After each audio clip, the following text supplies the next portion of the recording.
કાલ છે નિફ્ટીની એક્સપાયરી અને મંથલી એક્સપાયરી એ ઇમ્પોર્ટન્ટ છે. કઈ રીતે ટ્રેડ કરવું આવો ફટાફટ સમજીએ.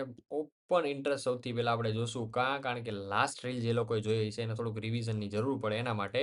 તો ઓપન ઇન્ટરેસ્ટ આપણને શું દેખાડે ભાઈ, તો કે ભાઈ કોલ ને પુટમાં કેટલા બાયર ને સેલર છે, જેટલા લોકો એક્ટિવ છે, પોઝિશન ઘરે લઈને આવ્યા છે, એ લોકો તેજી મંદીનો પ્લાન આગલા દિવસે જે કરીને આપણને દઈ દઈએ.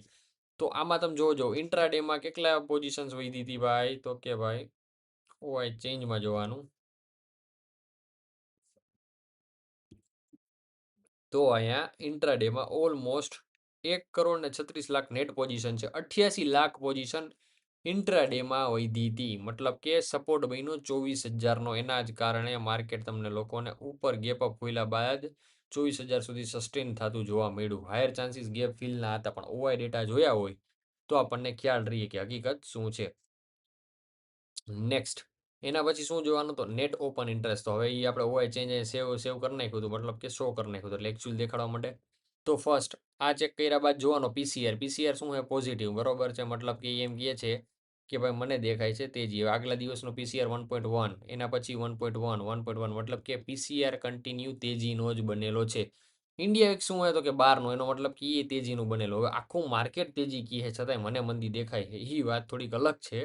બટ એક્સપાયરી પૂરતી વાત કરીએ, મારો ડાયરેક્શનલ વ્યૂ, લોંગ વ્યૂ તો બેરિશ જ છે.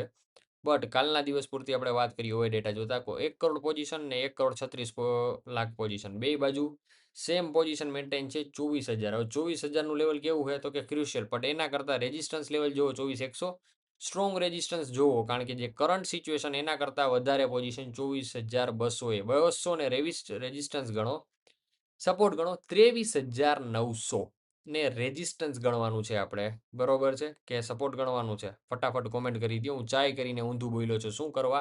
કારણ કે જે લોકોએ રીલ જોઈ છે એને લોકોને ક્લિક થવું જોઈએ કે આપણે સાચું સમજી કે ખોટું. તો પુટ સેલ મતલબ કે રેઝિસ્ટન્સ કે સપોર્ટ, ફટાફટ કોમેન્ટ કરો અને હું આન્સર અત્યારે જ આપી દઉં છું. પુટ સેલ મતલબ કે સપોર્ટ.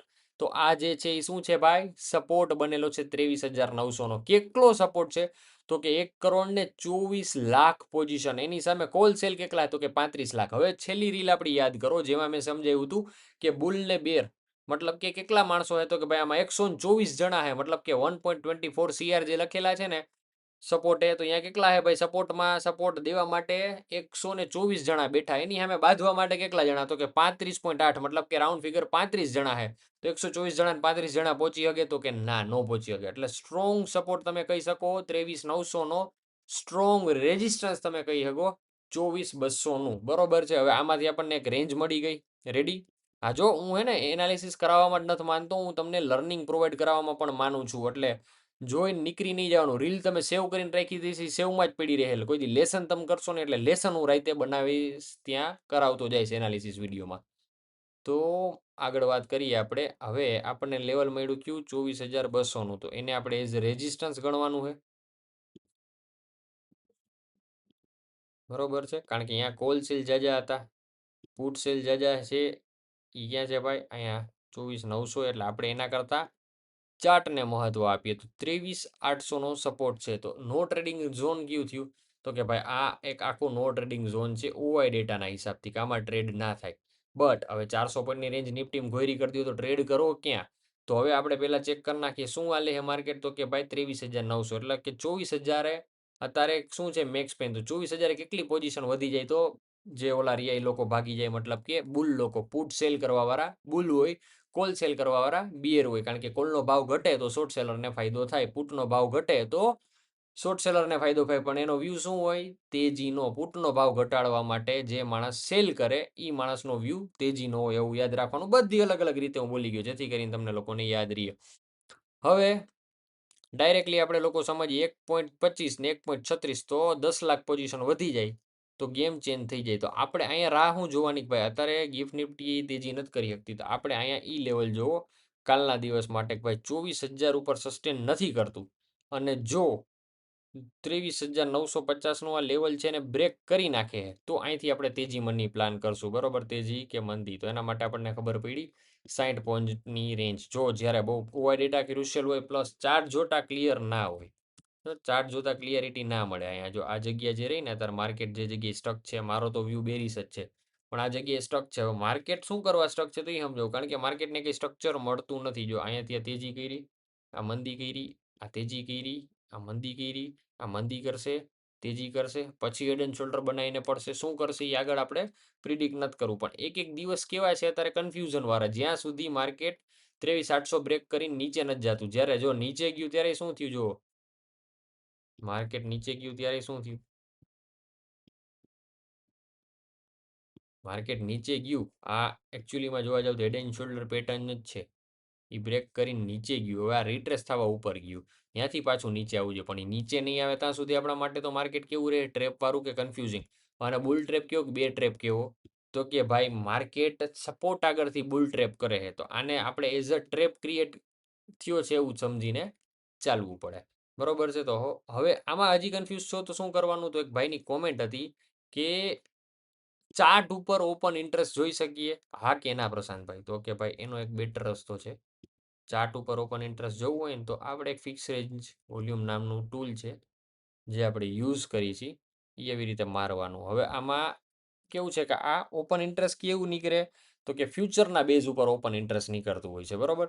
તો આમાં સપોર્ટ દેખાડે છે કેટલાનો, તો ભાઈ 23,900નો આ લીલી લીટી છે, કેસરીને અવોઇડ કરો. ઉપર લાલ જે છે એ રેઝિસ્ટન્સ તો કેટલાનું હોય, 23,000 સોરી 24,200નું. અને સ્ટ્રોંગ સપોર્ટ કેટલાનો હોય, તો કે 23,800નો. તો આપણે જે લીટો ડ્રો કર્યો છે, બરોબર છે, એ જે એઝ ઇટ ઇઝ છે અહીંયા, બરોબર. એટલે અહીંયા આ શેના ઉપરથી આપણે કાઢ્યું, તો કે લીલી લીટી અને આના ઉપરથી. જેમ ડેટા નાનો કરશો એમ તમને ખબર પડતી જાય. હવે આપણે આ વીકનો ડેટા જોઈએ, તો ગયા મંગળવાર ટ્યુઝડે ગઈ એક્સપાયરીથી આપણે આ એક્સપાયરીનો ડેટા જોઈએ. હાવરમાં આપણે કન્ફર્મ કરીએ કે ઓઆઈ ડેટા આપણને પ્રોપર હરખો દેખાય કે નહીં, કારણ કે ડે ટાઈમ ફ્રેમમાં છેલ્લી 1 કલાક ઘણીવાર અવોઇડ થઈ જતી હોય, એટલે 1 આવર ટાઈમ ફ્રેમમાં લઈ લેવાનું. એનાલિસિસ તમે વીકમાં જ્યારે કરો ને ત્યારે આ મેં ડેનું એનાલિસિસ કરી દીધું. તો વીકના એનાલિસિસમાં એક્ઝેક્ટલી રેઝિસ્ટન્સ ક્યાં આવ્યું, 24,000નું, બરોબર છે. વોલ્યુમ વધારે ક્યાં છે, તો કે ભાઈ 24,000 સમથિંગ, આ 24,000 ઉપર છે 30 પોઈન્ટ, 24,000 નીચે છે.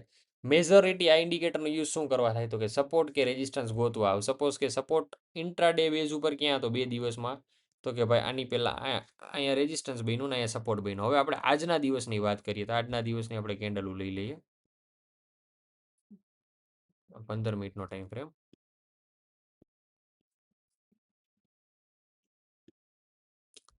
આજના દિવસમાં રેઝિસ્ટન્સ આગળ જ માર્કેટ ઉભેલું છે, સપોર્ટ કેટલા 950નો. તો આપણી કન્ડિશન શું હતી કે 950નો આ લેવલ બ્રેક કરે તો જ આપણે પ્લાન કરવાનું તેજી કે મંદી, બરોબર. ને અહીંયા આપણે 24,35 રાખેલું, કારણ કે 24,000ની સ્પાઇક આવી જાય ફટ કરતું નીકળાય નહીં, એટલે બહુ ક્લિયર. અને અહીં એક સ્ટ્રક્ચર લેવલ પણ બ્રેક થશે. હવે જો બહુ ઊંડા ઉતરવા માંગો એટલું કરાય નહીં, કંઈ મતલબ નથી એટલું ચીપી ચીપીને ચાર્ટ ચિતરવાનો.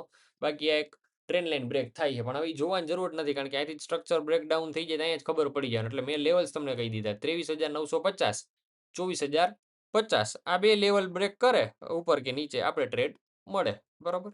સિમ્પલ છે. નીચે ટેલિગ્રામની લિંક છે, ફોલો કરો. અહીંયા હું આ બ્રેકડાઉન થાય એટલે સ્ક્રીનશોટ નાખી દઈશ જે બાજુનો વ્યૂ હોય છે. લાસ્ટ મેં એક નીચેની બાજુ ગયું તો ત્યારે મેં કીધું હતું કે ભાઈ 900નો મેઇન સપોર્ટ છે એ ધ્યાન રાખજો, એટલે આ 900ના સપોર્ટથી માર્કેટ વળવાની તૈયારીમાં હતું. ત્યારબાદ ગેપ ડાઉન ખુલ્યું, આ ટ્રેપ કરીને પાછું ઉપર જતું રહ્યું, પણ આ ટ્રેપ નથી, આ છે રિટ્રેસમેન્ટને. હકીકતમાં જે બનશે ને આ ટ્રેપ બનશે, બરોબર. એટલે મિસઅન્ડરસ્ટેન્ડિંગ માર્કેટને સમજવામાં નહીં કરવાનું. હવે ઘણાને 15 મિનિટના ટાઈમ ફ્રેમમાં ઇન્વર્ટેડ હેડ એન્ડ શોલ્ડર દેખાય, તો એક બહુ મોટો જવાબ આપી દઉં ક્વેશ્ચનનો કે ભાઈ આમાં આને સાચું ગણવું કે ઓલું મોટો ગણ દેખાણું એને. જે વસ્તુ જે ટાઈમ ફ્રેમમાં બને છે એ ટાઈમ ફ્રેમ પૂરતું જ કામ કરે, આ આન્સર છે. અને આ આન્સર મેં મારા ચોપડામાંથી લખીને ગોતેલો છે, કારણ કે જો વન ડે ટાઈમ ફ્રેમમાં તમને કોઈ પેટર્ન દેખાય છે તો એ વન ડે ટાઈમ ફ્રેમમાં જ કામ કરશે. મતલબ કે એક દિવસમાં કોઈ પેટર્ન બની હોય તો એ આવનારા 15 દિવસમાં એનો પ્રતાપ દેખાડે. અને કોઈ વસ્તુ 15 મિનિટના ટાઈમ ફ્રેમમાં બની હોય તો એ આવનારી 1 કલાકથી 2 કલાકની અંદર એનો પ્રતાપ દેખાડે. એટલે જેવી જેની ટાઈમ ફ્રેમ એવી એની ક્ષમતા મગજમાં રાખવું, બહુ કન્ફ્યુઝ થવું નહીં. એટલે કાલના દિવસમાં માર્કેટ સાઈડ બેઝ રહી અને બેરિશ મૂવ આપી દે અથવા ઉપરની બાજુ, તો અનપ્રિડિક્ટેબલ થઈ જાય તે ટ્રેડ નહીં કરવાનો, વેઇટ કરવાનું એક લેવલ બ્રેકડાઉનનું. જ્યારે ટ્રેડ બને ત્યારે જ ટ્રેડ કરવાનો. બહુ સિમ્પલ. 4 થી 5 આ વિડીયોમાં લર્નિંગ પોઈન્ટ હતા. હવે બેંક નિફ્ટી એનાલિસિસ કરી નાખીએ. ઓલમોસ્ટ આપણે બેંક નિફ્ટીમાં ટ્રેડ એક્ટિવ થઈને એસએલ દઈ દીધો છે, બરોબર છે, ઓલમોસ્ટ 800 પોઈન્ટનો.